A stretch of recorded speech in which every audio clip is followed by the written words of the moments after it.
I'm from the Willsey Farm channel here. It's a beautiful 4-degree morning in Rensselaerville. It's February something right now.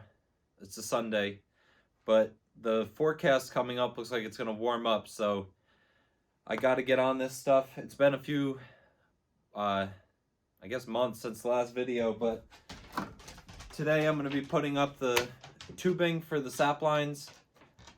I'm running behind on everything just about because the warm weather came out of nowhere. The 3/4 inch line is already down at the bottom of the valley. That's my main line. That's going to be pitched over to the trail so I can collect the sap there. And then I'm going to be running 5/16 down through the trees and then tying into the main line. So I'm hoping to do that today.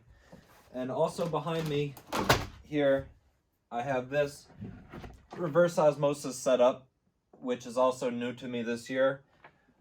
But I'm hoping to go through the benefits of this and hopefully give you guys a demonstration on the tubing today. Hope you guys enjoy this video. Guys, so the benefits of reverse osmosis featuring huckleberry.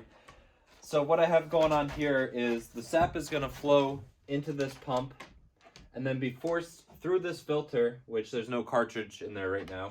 It's going to come up through these 4 reverse osmosis membranes. And what those are going to do is it's going to take the sap and it's going to force it through a membrane that's going to filter out the water.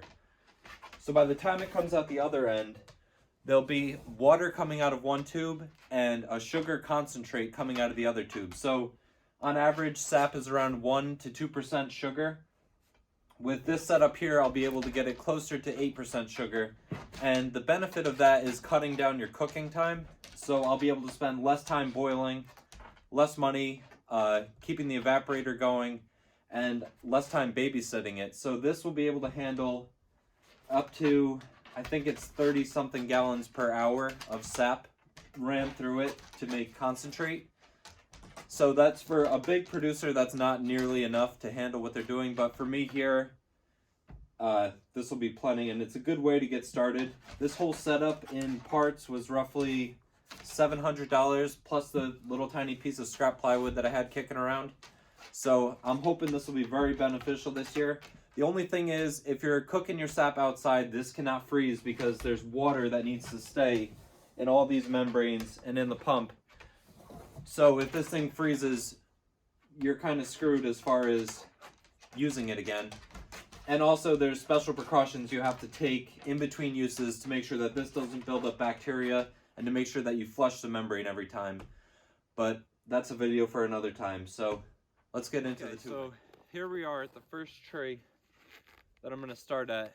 I'll show you in a second. It's super steep behind me, so the gravity is going to feed this well. But the only thing you can't do with these lines is you don't want to end up going horizontal very far. You can go in an S and meander your way all the way down the hill, but you don't want to make a W. You don't want to have hard turns and lines in your tubing. So I'm going to start here, and I'm going to go, I guess, towards the left if you're facing down the hill, and kind of snake my way down that way to tie into the main line.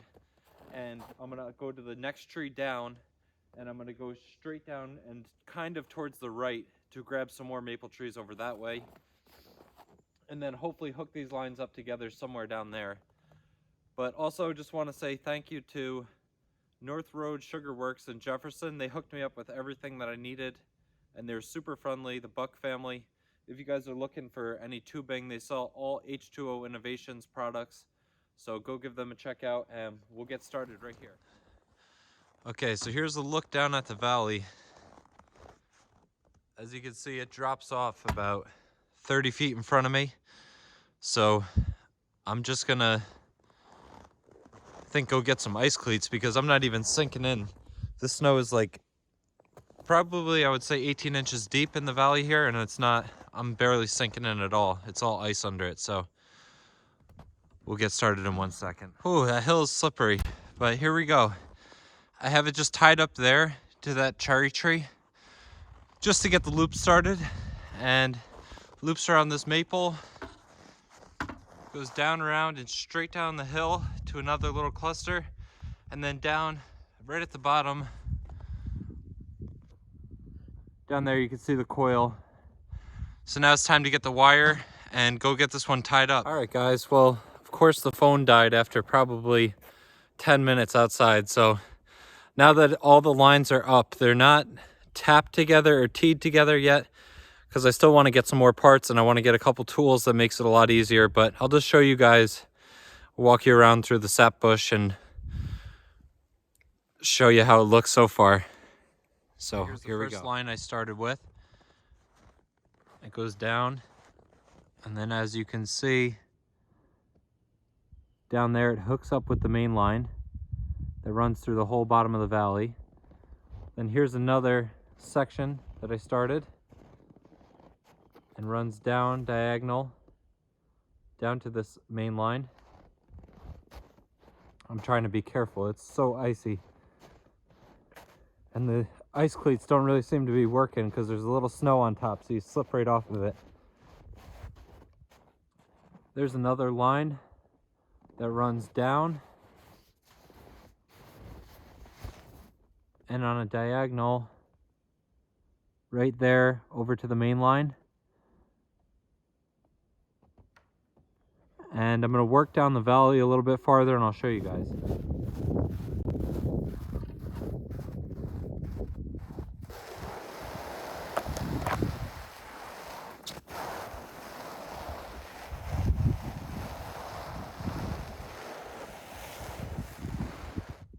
That's how icy it is, guys.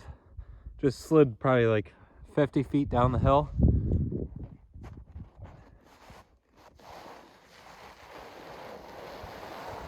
Whoa, all right, at least I won't be collecting buckets in this. So here's another line coming through. And there's the main line. As we get closer, you can see it's much bigger than the lines that we used to tie into it.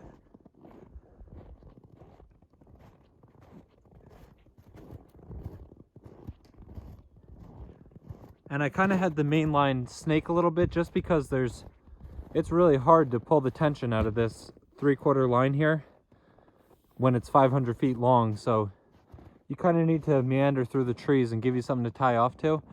Here's one that's going to tee over there to connect another one that's coming down off the hill. Because you could put a lot of taps onto these 5/16 lines before they become overloaded. And it's almost better to have more taps on a single 5/16 line, because obviously that means less air in it. And then here we go. There's another one right there that goes across diagonal up top of the valley, then comes down and catches these trees here. Again, guys, the end of it's going to be a little bit sagged because I haven't made the tie-in connections into the main line. And of course, too, there's still a lot of valley trees down here that I can get. Almost debating getting those with buckets because it's flat and it might just be easier than trying to pitch into this main line, because the main line's going to be going to a IBC tote. So it needs to start off at least 4 feet high. The tote's going to end here because this is where the trail is, as you can see when you look up there. So this is where the tote's going to end. And there's another cluster of maples with the lines going to it.